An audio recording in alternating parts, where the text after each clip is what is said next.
Hi, I'm Liz Seeley, founder of Starry-Eyed Strategy, and I help you turn creativity into your greatest competitive advantage. After decades partnering with some of the world's best, biggest, and most beloved brands, I want to take you behind the scenes.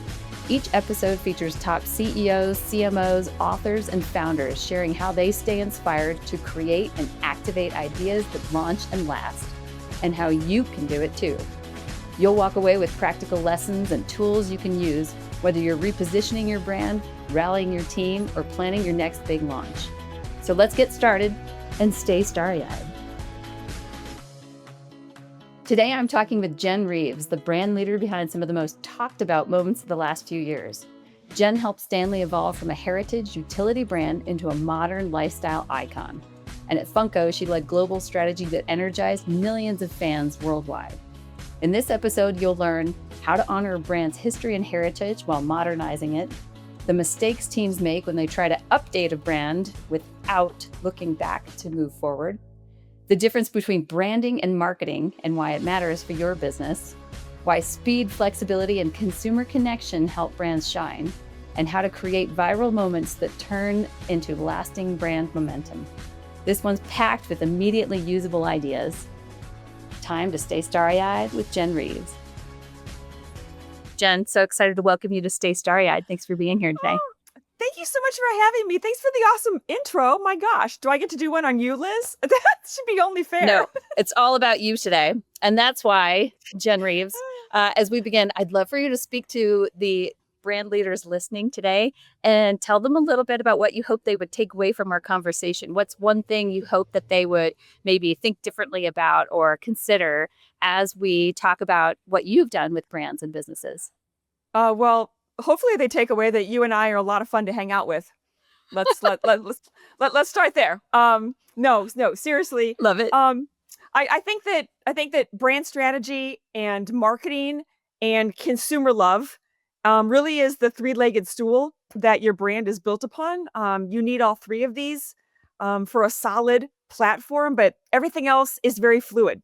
There's no playbook, there's no rules, just creative flexibility, lightning fast response, and an undying, uncontrollable passion for your consumer. That's really at the heart of everything that we do. I think that's the takeaway for today. Yeah, I love that. Especially when you think about the ways that you would stand out in the marketing and branding world today, it's exactly right. The deviations or the things that have never been done before are the ones that are the most successful a lot of times. And today absolutely. I'd love to dig into that with you because there's nobody better. We've worked together since your front gate days, Stanley, Funko, and every one of these brands that you touch. It's just amazing to see the impact and the influence, especially from a consumer standpoint. Before we jump into that, though, Jenn, tell us a little bit about how you got started in the branding world and what you love most about it. I get asked this question a lot. Like, how did you start in this? How did you get here? How did this happen? Right. I think I came into the branding world through my love of creative storytelling and really through imagery and a love of innovation. My very first job out of college was a stylist in a big photo studio. And I moved from there into being a director of photography for Dillard's, for their in-house marketing team. And my job was really bringing, all of these various brands and products to life through this creative, medium of imagery, art direction, logos, sight, sound, touch, all those things that I think I loved that. I think I'm a creative and a designer at heart. So I love creating stories, brand imagery, and designing all things brand related. That's really, to me, the heart. Like, brand is the heart of everything. And then marketing is how we share it and what we do with that. But I love that our field, is creative and dynamic. And my job is different every single day. And I love that. I would not make it as an accountant. Let's put it that way. Where every day is the same. And tell us a little bit about the difference. I think this is another critical nuance in what you do, the difference between branding and marketing. How do you see that? Like you said, you're creating something and then you're sharing it. Yeah, that's a really great question because I think a lot of people are not really clear of the dividing guidelines. Like the brand is really the essence, the heart, the soul of every product, every company. And then once you identify that and really understand what that is and what you stand for, then the marketing is the mechanisms that you use to take that message and that product and that consumer love and push it out into the world. So Mhm. it's very different. There's very different mechanics in how we do both, but identifying that brand and what it stands for, why you exist, that has to happen first before you go out in marketing. That's right. I love it. Yeah, what you stand for and then what you sell, like the North Star and then what you offer, two different things. I It's love it. two different things, and obviously, Starry-Eyed has been, a very long-standing partner with me in how we do that because you're really good at helping people identify, right? Like, what is that North Star? What are you trying to go for? What are you trying to be? Because you gotta start Mhm. there before you start to market. So I've stepped into a lot of companies, a lot of jobs where it's, "Okay, let's go. Let's start marketing this product now," and you really have to stop and kinda go, "Well, wait a minute. Let's back up and really align on who we are and why we're here because it's the most important piece." That's right. I love it. And what early experiences when you think about it, I did not know that you started as a stylist. That makes so much sense. I am learning all kinds of things already. What early experiences shape the way you think about that, especially as it pertains to modern marketing and how it's kind of people are trying to meld it together to a certain extent, saying brand marketing, and then there are a lot of new opportunities for marketing. I think when I think about my career and sort of like what inspired me early on, I think there were a lot of things as somebody who loves fashion. I'm gonna date myself here, but go back to like the Gloria Vanderbilt jeans days, the Jordache jean days. Like I love that stuff. And I remember just thinking about it, right, as a young woman. Like, why do I love these things? Why do I want these things? Why am I scouring to find this Gloria Vanderbilt swan jean? Like, why do I want this? And I think that really kind of got me, interested in looking at what is it that makes a consumer want something? Why is this product relevant to me? Why do I desire it? And I think that's kind of stuck with me, my entire career and going through college and not really understanding that that was branding at the time. I didn't know what that was, but it always stuck. And when I think about that today, in today's landscape, of modern brand building, it's so different than it was 10 years ago, 5 years ago, 5 minutes ago. So it's really goes back to that consumer understanding of who am I talking to? What makes this person tick? Why do they want this? Why would they want this? And how do I tell a compelling story versus trying to just push a product? Like how do you get inside that consumer's head, and really understand what he or she or they want? And how do you do that? That's a perfect segue into, yeah, how do you stay connected with that consumer and figure out what it is that they care about most so that you can position your brand in a way that appeals to them and creates connection. This is going to sound really simplistic, but you really have to watch and listen and learn from your consumer. And that means understanding where they are. Social media, retail, online store, wherever that is, whatever is of interest to them. In my world and in all my jobs, it's always been the consumer is number one. It's the most important thing. I think really your brand is the most important thing. But then understanding that consumer and just staying close and really trying to realize, well, what are they doing? Where are they getting information? What is inspiring them?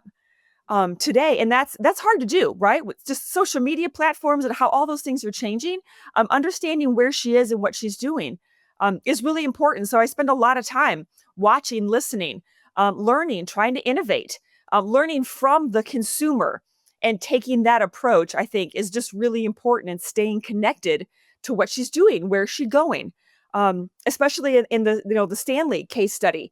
Where you're trying to reach a new consumer. The learning there is really understanding what does she love? What is she doing with this product? How is she using it? What is she talking about? So it's really immersing yourself in their world instead of taking really, I think, which was a very, the old fashioned approach of coming to a consumer and trying to force, what you want to say to them. I think it's important to stay close and listen and learn. I love it. And during your time at Stanley, as you said, you helped the brand pivot from this functional, product focused company, mostly outdoor audience, the grandpa's tumbler of sorts, the hammer tone, which my dad has found, by the way. He found his original, to a more emotive lifestyle brand with this Yeah. mass everyday appeal. And as you said, Yeah. it very purposefully transitioning to that more female focused audience. Tell us a little bit about the evolution and the audience expansion. Oh gosh, so I'm not sure if we even have enough time. Um, it's it's a really wild and impactful and fun story. And I think that one of the answers that always comes to mind when people ask that is, how do you take a heritage brand and evolve it without losing, what that brand stood for?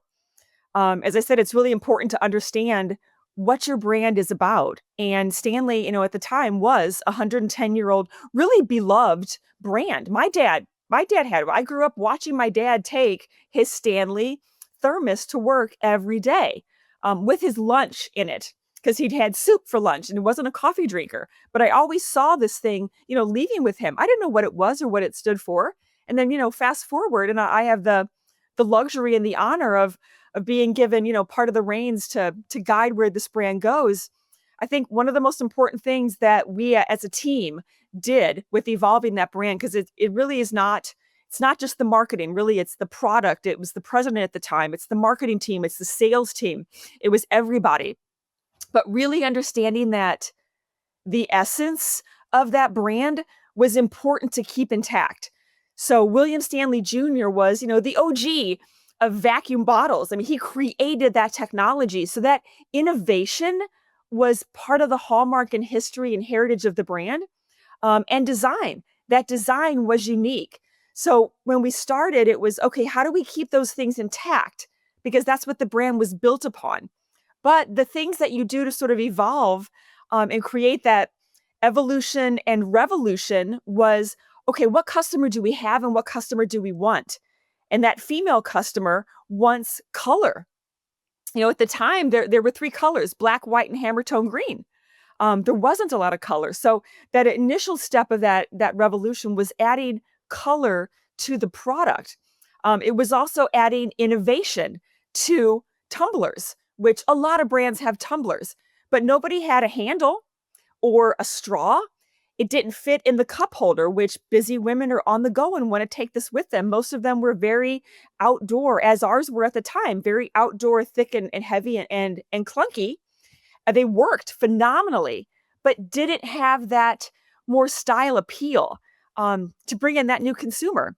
So I think what we did was we tapped into I guess, a product that everybody, had. I mean, it was water bottles. Everybody had water bottles. And it was right at that nexus of there's a really important global trend happening with hydration. Everybody wants and needs to be hydrated. And everybody wants to have a water bottle, but the options at the time were kind of boring and look like you're on the trail, you're on the mountain, you're out hiking. So giving that product, an innovation statement and a style spin, really is what launched sort of the evolution of the brand. And then another element of that was, as that was happening, it was also tapping into pop culture and giving it some credibility and some coolness. So when you ask, like, how did you evolve? That's, we could talk for hours and hours, but I think that's a really important lesson at the very beginning of staying true to what the essence of the brand is, but being open enough to sort of take that brand in a new direction without losing what it stood for. Yes, without losing its soul as you're scaling in a whole new way. And I love how you looked back to go forward, look back at what began the brand and the founder and what that meant in order to evolve. And when you think about that new target, was there any concern at the time to say we can't leave the current consumer behind? I know in the spirit of brand evolution, that's a big concern a lot of times, is how do Yeah. we continue to expand into new audiences and at the same time make sure that we are bringing the current along? Well, there's definitely concern when you have a brand that exists as it is, had been around for a very, very long time, had a very ingrained consumer base. There was a lot of conversations at the beginning of, well, we don't want to lose this consumer, and we're not going to, because our products that we make, for him or the person that's looking for that, we still have. Yeah. And we're not walking away from those, but we want to evolve and grow. Like we always said, we're really proud of that history and that consumer and that heritage, but we're excited about what's in the future and how you can evolve the brand so that it keeps growing. So we made sure that as we're creating new products for women and new consumers, that we were also putting innovation and new colorways on the products that existed and reinforcing why those products were great. Um, so yeah, and then as the brand really took off, there was always conversation about, well, we have a lot of different consumers. It's not just men, it's not just women. It's everybody. And how are we making sure that we're evolving every segment and facet of the brand as we start to kind of regrow and regenerate. And it's a Sorry, wrong yeah, word. as we sorry, as re-energized we and re-energize, there it is, as we re-energize this brand for the next 100 years. that's right. It's also a brilliant case study, I think, for brand architecture because you did have certain products that were for certain targets. And that is key, where you have some of these sub brands. We called her the Quencher Girl. She wants, the stylish version versus Yeah. if some of the other targets, you have something for them. I love that. Yes. What I want to talk a few about the limited edition drops and just driving demand. But as you think again about that evolution, what are the biggest mistakes you see brands make trying to modernize, and how would you advise them to avoid that? Okay, I think a lot of, well, if it's not really a mistake, but maybe it's a little bit of having some corporate reins on companies, but I think it's not being nimble or flexible or fast. Dare I say being too corporate, or what I see, when I talk to marketers and brand builders, they have this playbook, of exactly the things that you need to do. And I think that one of the big learnings of my time with Stanley was throw that playbook out the window. It's really about being fluid and fast and nimble. Um, I think another thing would be not being afraid. Don't be afraid to take risks. Mhm. There's a lot of brands, especially a brand, go back to Stanley, a brand that is that ingrained and that old. It's risky. It's risky to take those moves and talk about new products, new consumers, and doing things the brand had never done. So I think a big mistake would be, just being afraid to not try new things. You've got to be able to try things and move fast. So be Mhm. nimble, be flexible, be fast, and take risks because they're worth Mhm. it.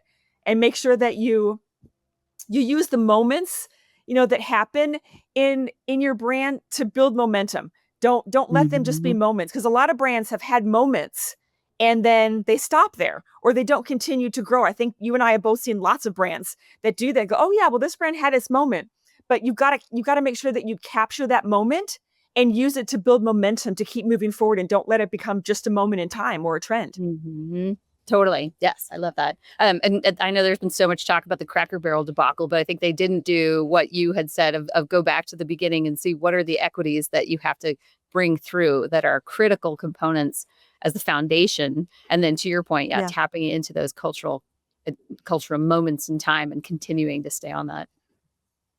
Yeah. When Yeah, you think about Stanley's absolutely. we're we yeah, it's interesting to see the good examples and maybe not as good. When you think about those limited edition drops that were so exciting, still are, created incredible demand, Yeah. how did you create the excitement around scarcity and social buzz? And which of those promotions were most successful? I got the inside scoop because I could see how the Lainey Wilson, tumblers you told me sold out in 11 minutes. Tell us how that came to happen. How did all that come to be?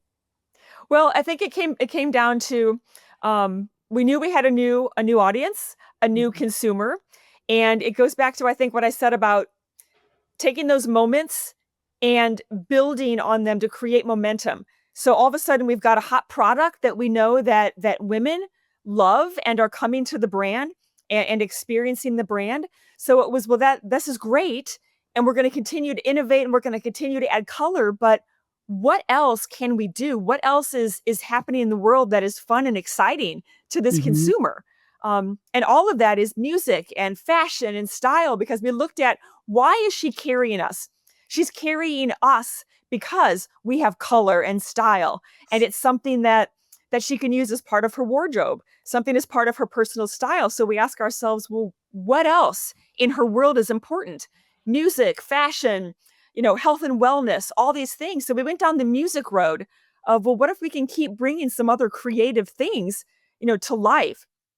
One of the things that um, I think that we learned was there was a lot of fans of Stanley that were also musicians and other people, and we didn't want to market the brand in an inauthentic way. So, Lainey Wilson had a Stanley tumbler. Olivia Rodrigo had a Stanley tumbler. We saw them carrying it. We saw them using it. Adele, had her had her Stanley. So we went that direction because we saw fans in those people that were loving the brand. And we wanted it to be authentic and exciting. Like, you love the brand the way that we love the brand, so let's get together and talk about that. And using those stories to drive excitement, we really wanted it to be authentic. So, working with Lainey Wilson was, you love us. Why do you love us? What if we did something that was inspired by her style, on the road and her career at the moment, which was just kind of blowing up and, and celebrating her success. So getting together with her and having that luxury of, okay, what's inspiring you? What's cool for you right now? And letting her go wild on a design, was fun. And then it gives us the ability to create something fun and unique for her consumers as well, that maybe they haven't found Stanley, or maybe they have, but it just went back to creative storytelling and innovation, and design, our love of design, and letting her have a hand in designing product. And then just, the scarcity of it was, well, we're going to do this. We want to do this a lot. We want to do this often. So, let's make it small and special. And there were a lot of learnings through that too. But, that was our first big sort of celebrity collaboration. And yes, it was gone in 11 minutes. And so there was a lot of, wow, okay, great. So how do we do more of this and bring more of this creativity to consumers, which you can see that through Olivia and all the others that have done, that's become a hallmark of the brand strategy. That's brilliant. And again, something that other brands are trying to now create. And I love the idea of having the borrowed audiences, but at the same time, you actually have a real brand fan. The brass tacks, how does that work? Do you how do you find Lainey Wilson's manager or whoever would set that up? Well, it was we had a lot of people on our leadership team that had connections, honestly, and our president at the time was really instrumental in just reaching out and just having conversations. So Lainey Wilson kind of came that way. I had met somebody in California that knew Olivia, and that was one that we started calling and talking to them. I think it was actually at an event that they walked in and we were talking to them about, hey, we saw that she's carrying this. And we had a lot of conversations about a lot of conversations. It definitely doesn't happen overnight about what does this look like? What could it be? So it was really just kind of getting together with with them and their team and really talking about, again, listening and learning. Why are you, Olivia, carrying the Stanley? What do you love about it?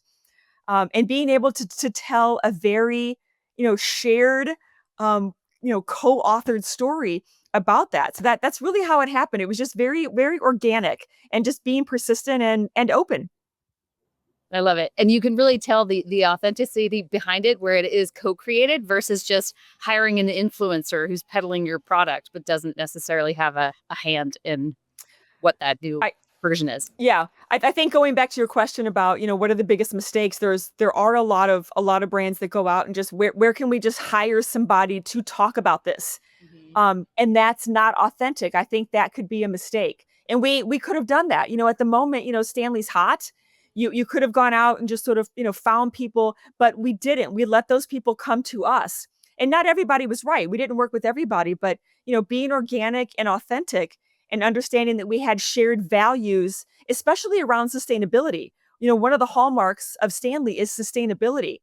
So a lot of people that we talked to was, if this is something that is of value to you, then it made the story more authentic and real. I love it. And it also, I think, inspired you to think differently about the activations. Walk us through some of the decisions that were made once you knew that North Star. You decided we're not going to outdoor retailer anymore. The outdoor audience, which will come along, we're going to sponsor Daybreaker and go to Sundance. Walk us through some of those elements, especially as it pertains to the touch points that are more relevant to that new audience.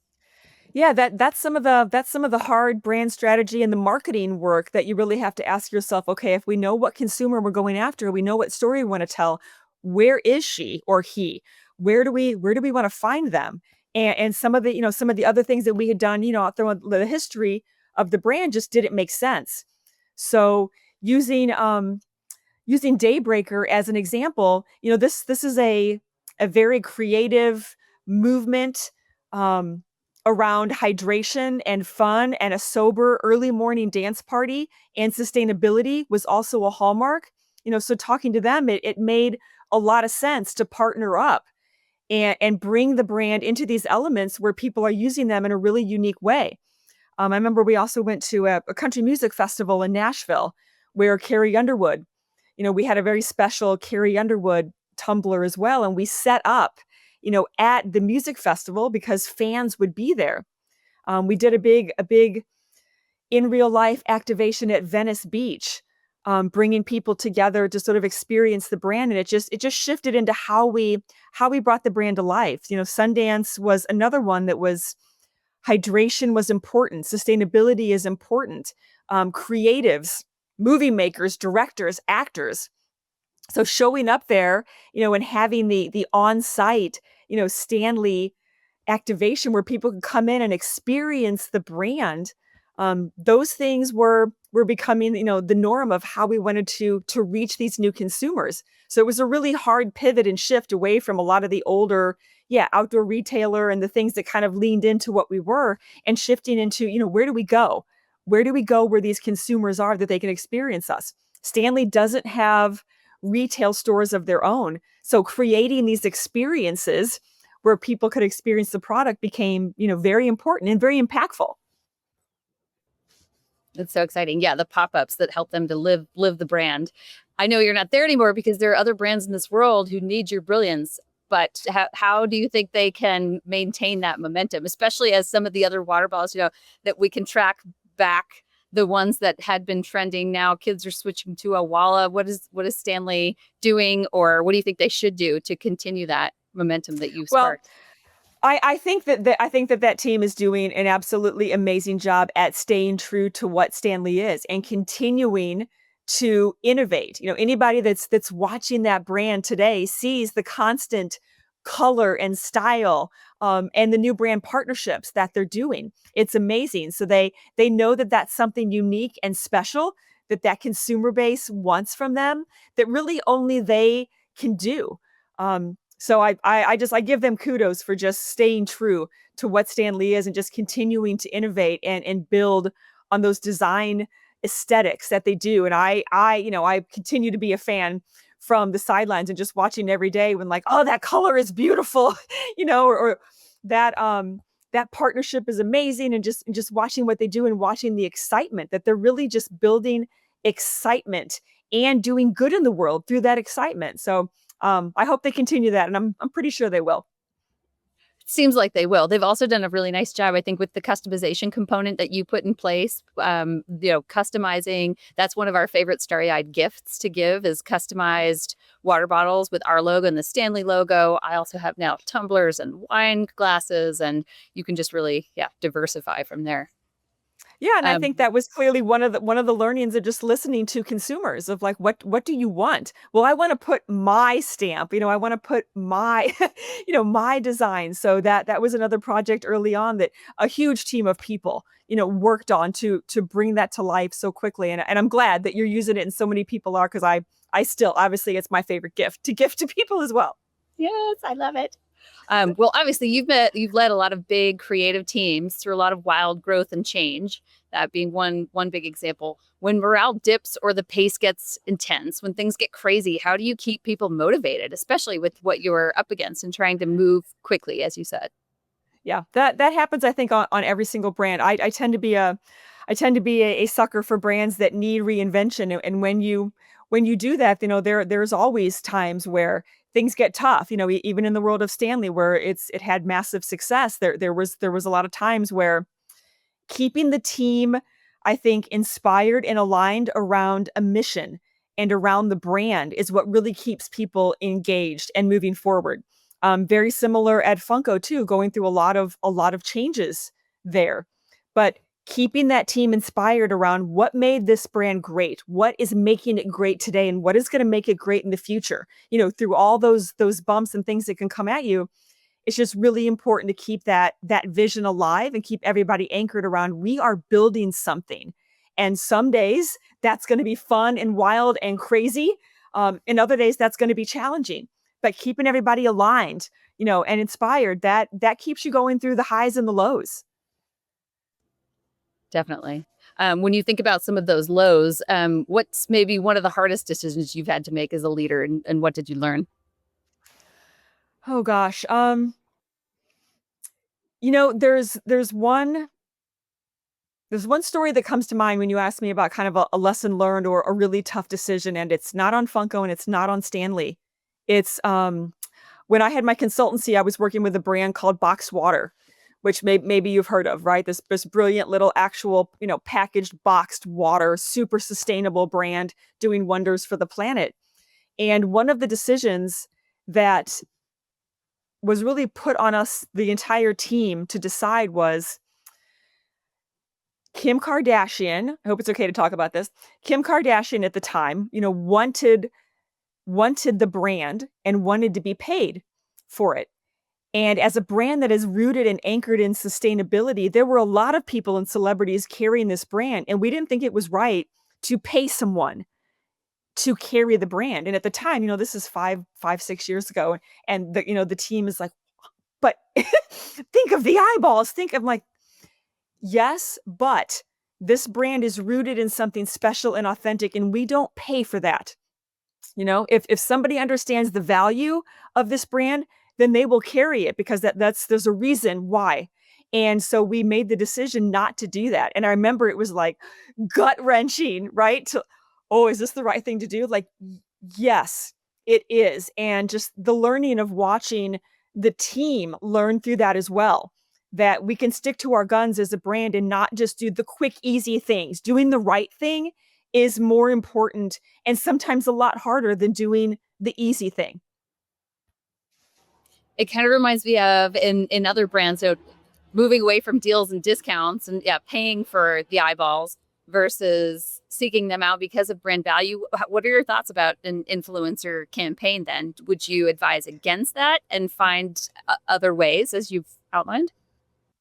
I would never advise against it. I think influencers play a very critical role in what you called earlier, this modern marketing strategy. We live in the world of influence, but it's how you use them and when you use them, and making sure that you're using influencers for the right reason, and that those influencers have the same affinity and values that you do as a brand. So making sure that those are more partnerships than just paid programming and paid opportunities. I think you have to really, dig deep and make sure that it's a true collaboration versus just, I'm going to do these things for a certain end result.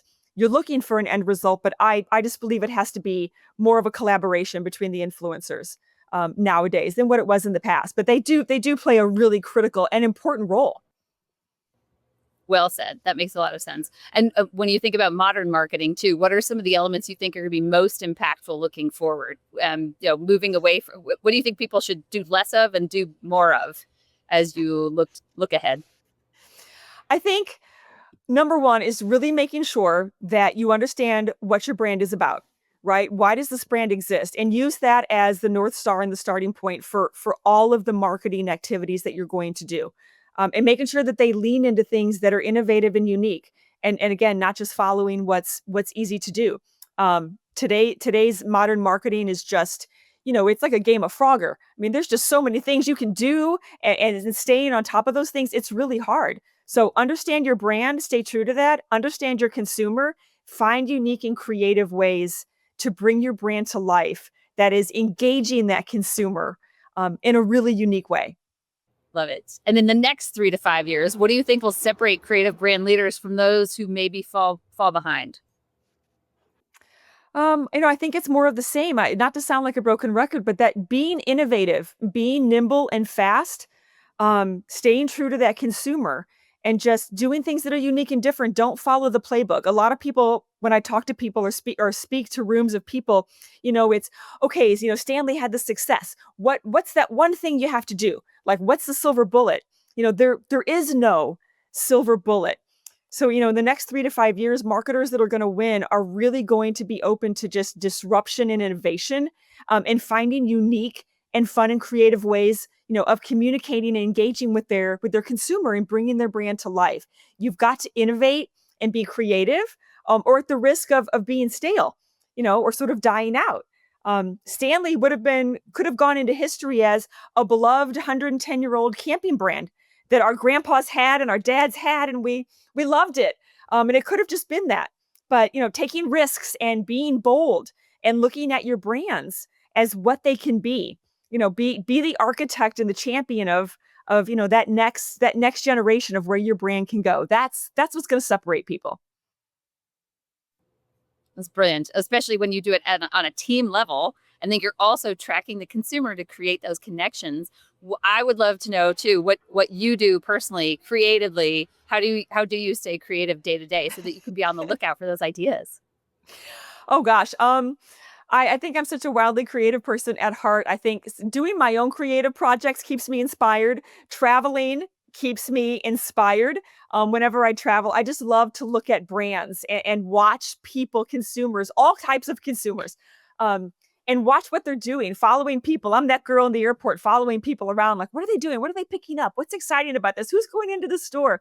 So I love to stay inspired, and doing that, talking to people, talking to consumers, spending anytime I can get in front of a group of consumers and just talk to them, inspires me. Which, going back to the Stanley, one of the big reasons of doing those in real life events was, wow, I can come and spend days watching our consumers and just talking to them about the brand, about their life, about what inspires them, what's happening in the world. Those things just keep you on your toes and keep you constantly fanning the flames of your own sort of, wow, what can I do to be creative and unique and fun for our consumers?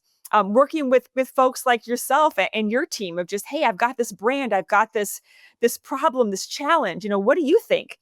Those things just keep you on your toes. Yes. Oh, I love what you said about in these pop-up experiences. What an opportunity to have in-person intercept interviews and just spend all day figuring out what it is that they love. Yeah, And right. that's I'm I'm I'm such a fan obsessed of with that. that. Same, same. I love the real world research. I mean, I can't remember the last time we did focus groups anymore. You have to get out into the world and see what's actually happening in the moment. Yes, absolutely. So just being there when consumers are experiencing the brand, just talking to them is you can't beat that. There's Can't no beat it. better classroom. That's right. And I know we share our love of travel. What are some of your creative projects that you mentioned? I really love photography.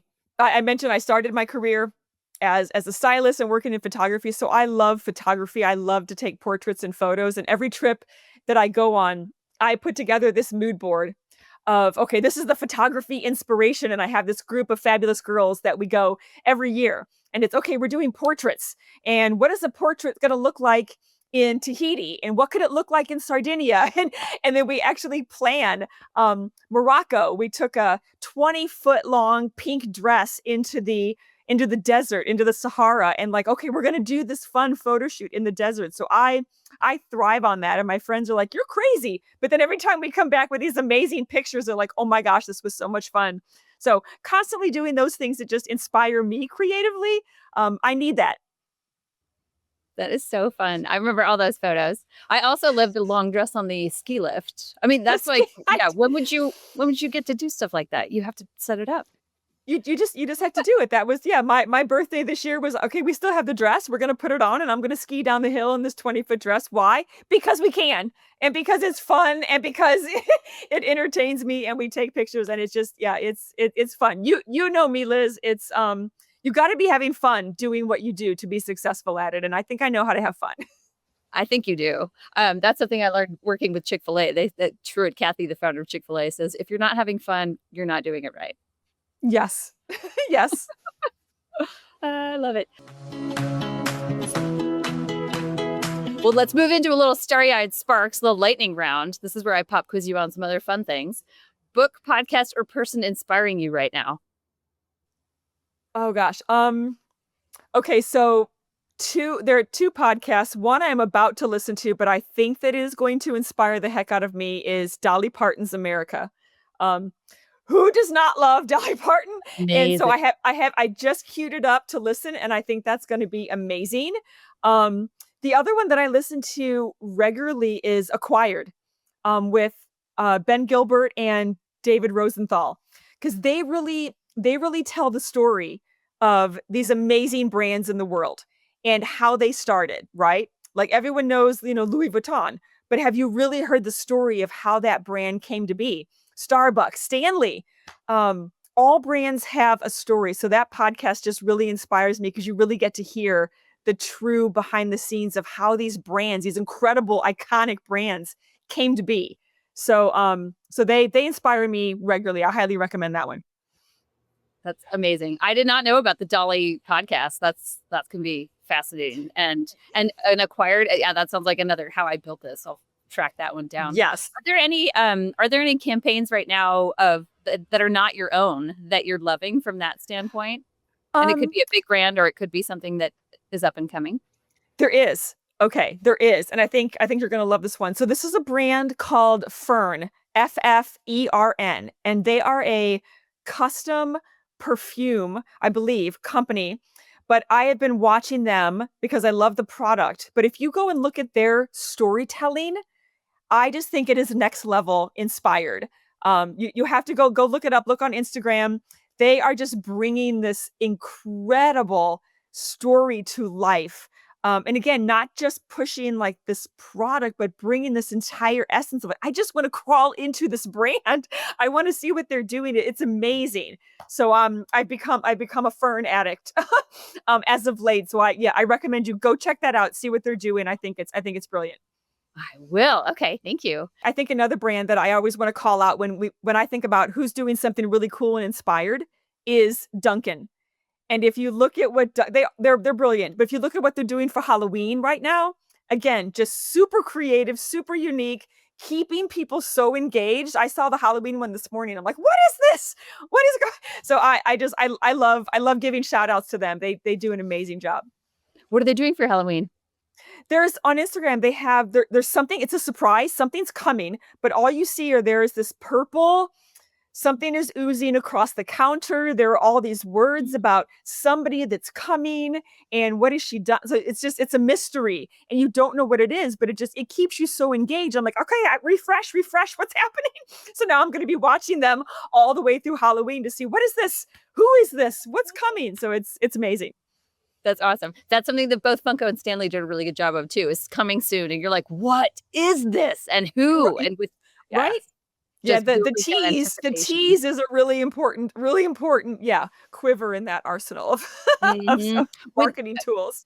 back to that for just a second, because I know with both your previous brands, you had massive marketing calendars, and you would do different launches at different retail partners with different collaborators. How did you keep track of that, and what was like the timing that went into all that? How would you advise marketing leaders to map out some of those creative ideas, and how do you not only again come up with those ideas because that was a team effort, but then Yeah. executing all of that with the advanced planning?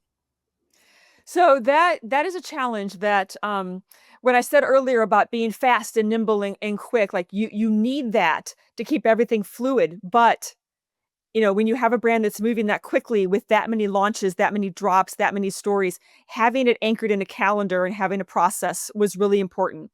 So having the team create a calendar that we could easily track. What are we doing for key retailers? What are we doing for our own website? What are we doing for events? And making sure that that storytelling had a common thread and had a follow through so that whatever was launching at Target and Dick's and the website and whatever events had a common thread and could reinforce the story. So having that calendar was really, really important. I give kudos to the team. I am the idea person. They were really brilliant at being able to pull all that together and go, okay, great.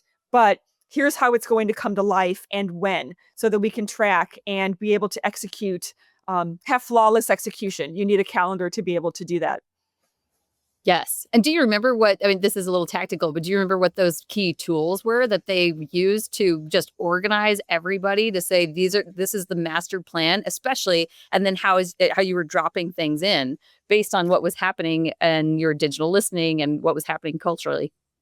The marketing team at Stanley actually created the calendar from scratch. So it really wasn't a tool per se, because it was something very unique, but they created it and then made sure that the product team, the direct to consumer team, the sustainability team, that everybody had insight to this calendar, that everybody was working in conjunction and was following, the path, the brand partnerships. When do the brand partnerships launch? Those don't happen all the time. When do color drops happen? So they literally created it from scratch, but made sure that everybody had input and visibility to what was happening so that we could execute. Brilliant. And that's, I think, key to the creativity. For it to be executed well, you actually have to have a little process and discipline to come up with those ideas. Otherwise, you may or may Yes. not be lucky. Right. You can come up with these creative ideas all day, but then when it comes down to how are we going to do this, how are we going to make sure that it goes into the world the way we want it to, in the right way. So it's really important to have, a bit of an anchor. That's right. All right, back to our story, Sparks. What Okay. is one new thing you would like to try in the next year? Professionally or personally?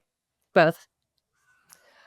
Professionally, I really want to better understand AI and Mhm. figure out, what this does. How does it work? How do we use it? There's a lot of fear and curiosity and, in my teams about what this is. So I think professionally, I need to learn, and figure out what that is. Cause I think in the spirit of innovation, and being on the cusp of what's happening, I think so Mhm. professionally, that's one. I think personally, I would like to try parasailing. I think that's gonna be my fun thing to try for 26. Same. My kids were just asking, how old do we have to be to parasail? I was like, I don't know, but I'll find out. We'll find Let- out together. Let's do it. What about your next trip planned? And remind us where you just were. I was just in Iceland, Sardinia, and Corsica. Mm-hmm. So, we just got back, so we haven't figured out what's next, but the early conversations with the girl group, are Cappadocia in Turkey. Yes. I love it. I figured you So girls would we'll be see. planning the next one while you're on the current, We having we some usually we usually do. options. We're like, "Okay, this is great. It's almost over. Where are we going next?" So half the fun is planning. I love it. What about your go-to walk-on song or pump-up song? Like you have to get something done or you have a big launch. What do you play? Um, oh god, okay, there's many. Okay, You can "This give us Girl two. Is on Fire" by Alicia Keys. That's that she's like, Love. "We got this." Yes. Love it. Favorite cocktail or mocktail? Mocktail. I am definitely a mocktail girl. There is a mocktail from this amazing restaurant in Seattle where I am based, called a Sorbet Smash, and I am obsessed. And it is this wonderful blackberry mocktail, but comes with a huge block of ice, and right on top of the block of ice is a scoop of sorbet. So it's like getting a drink and a little dessert right up front. Um, yes, I can easily go through 2 or 3 of those before That dinner. sounds And I said it's a mocktail. delish. It's a mocktail, but that Yes. obsessed. What flavor is it? And do they have different iterations of flavors? It's blackberry, and it's not always on the menu, but Mhm. whenever I go, they know me, and I'm like, "Okay, what can you create that still has," so they make it with elderberry, raspberry, but it's really fun. Anybody that can bring me a scoop of sorbet in a mocktail you know, has my undying admiration. Oh, that sounds so good. Wonderful. Well, Jen, this has been so much fun. Thank you so much for sharing your expertise, your experience, your ideas with us. We could go on about all this all day. What I'd love to ask you as we wrap is what is one mindset or action you'd encourage brand leaders listening to try after our conversation? What do you hope they will explore or attempt to do differently? Throw away the playbook and think of marketing as magic and moments. Be creative and be innovative and keep the consumer at the heart of everything that you do. Well said. And who is doing a good job of that too? Like you, who is a creative brand leader you admire and think we should invite to stay starry-eyed next? Oh, so many. Okay, so somebody that comes to mind that is also inspiring me lately is Chris Davis, who is the president and I believe CMO of New Balance. I Cool. spent a lot of time in footwear, and the footwear industry is another one, much like tumblers were, that is kind of ripe for creativity and innovation. And I think that what they're doing with New Balance, between making it couture, appealing to athletes, cool streetwear brand, like that's not easy to do. So I think they're doing a really amazing job. So I recommend Chris. I tap him for your next guest. I love it. Yes, another awesome brand strategy architecture just challenge to think about all the different Yes. occasions and all the different targets. And you can do that in a brand inspired way where there is Yes. consistency across. Right. Absolutely. I love it. I love it. Well, thank you so much. I've loved my time with you. I can't wait to see Oh, you. thank Let's get you. together to ski this season. Yes, absolutely. Thank you again for having me. Appreciate you. Likewise. Thanks again. Of course.